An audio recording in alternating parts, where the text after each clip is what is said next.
oyoqlari og'riydi. Qor yog'sa ham oyoqlari og'riydi. Azobiga chidolmayin oh deydi.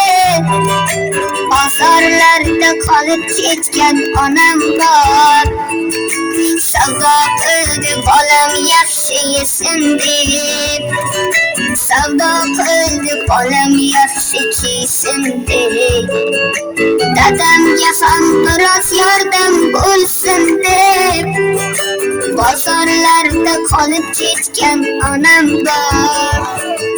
Bozorlarda qolib ketgan. Bozorlarda qolib ketgan. G'amim deya tolib ketgan, horib ketgan. Xasta onam bor, mening onam bor.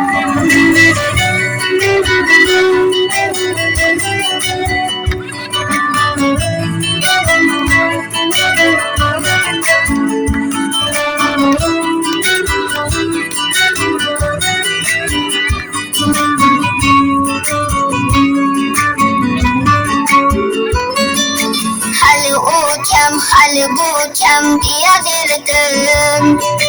Eskirmayin yangisini kiyaverdim.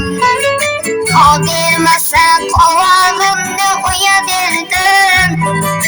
Jamim deya horib ketgan onam bor. O'zi uchun yashamadi birorta kun. Tashvishlaru dard qo'lida bo'ldi tutqun. Yuzlaridan nur yog'ilar qarang bugun. Ikki yuzi nurga to'ygan onam bor. O'zi uchun yashamadi birorta kun. Tashvishlaru dard qo'lida bo'ldi tutqun. Yuzlaridan nur yog'ilar qarang bugun.